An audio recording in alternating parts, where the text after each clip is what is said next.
Hello guys, NTR గారు దేవుని క్యారెక్టర్లో చేస్తున్నారట. సుబ్రహ్మణ్య స్వామి క్యారెక్టర్లో ఎన్టీఆర్ గారు దిగబోతున్నారా, లేకపోతే ఏం జరగబోతుంది? కింద లైక్ బటన్ లైక్ చేసుకొని ఛానల్ సబ్స్క్రైబ్ చేసుకోండి. ల్యాగ్ లేకుండా సింపుల్గా వెళ్ళిపోదాం. ఎన్టీఆర్ గారు సుబ్రహ్మణ్య స్వామి క్యారెక్టర్లో నటిస్తున్నారట.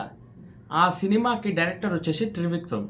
అయితే త్రివిక్రమ్ గారి డైరెక్షన్లో చాలా ఫ్లాప్లు వస్తున్నాయి ఈ మధ్య కాలంలో. అయితే త్రివిక్రమ్ గారికి భారీ హిట్ కావాలి. ఆ హిట్ కోసం ఎదురు చూస్తున్న సమయంలోనే ఎన్టీఆర్ గారు ఈ గ్రీన్ సిగ్నల్ ఇచ్చారా?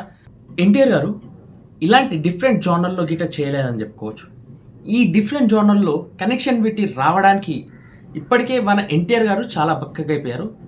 అండ్ పర్ఫెక్ట్ థింగ్ ఏం చెప్పాలంటే, ఎన్టీఆర్ గారు ఈ సుబ్రహ్మణ్య క్యారెక్టర్కి సెట్ అవుతాడా, సెట్ కదా అని ఒక డౌట్ వస్తుంది. అదేవిధంగా ఇలాంటి జోనర్ ఎప్పుడు టచ్ చేయలేదని చెప్పుకోవచ్చు ఎన్టీఆర్ గారు. ప్రస్తుతం ఎన్టీఆర్ గారు చేస్తున్న కథలలో వార్ 2, అదేవిధంగా ప్రశాంత్ నీల్ డైరెక్షన్లో వస్తున్న డ్రాగన్ అనే చిత్రం గిట్ట ఉందని చెప్పుకోవచ్చు. ఈ 2 సినిమాల తర్వాతనే ఈ సినిమా తెరపైనకి రావచ్చా అంటే నిజం భయ్య, ఈ 2 సినిమాల తర్వాతనే ఈ సుబ్రహ్మణ్య స్వామి క్యారెక్టర్ చేస్తున్న ఈ సినిమా గురించి బయటికి వెళ్తుందని అనిపిస్తుంది. మరి ఈ సినిమా గురించి అప్డేట్ గురించి చాలా ఈగర్గా వెయిట్ చేస్తున్నాను నేనైతే. మరి మీరందరూ ఎంతగా వెయిట్ చేస్తున్నారో కామెంట్ సెక్షన్ కామెంట్ చేయండి. ఎన్టీఆర్ గారు సుబ్రహ్మణ్య స్వామి క్యారెక్టర్లో ఉంటే ఎలా అనిపిస్తుందో కామెంట్ సెక్షన్ కామెంట్ చేస్తూ, అదేవిధంగా మన ఛానల్ని సబ్స్క్రైబ్ చేసుకొని లైక్ చేసుకోండి. మరిన్ని అప్డేట్స్ తెలుసుకోండి చేయండి.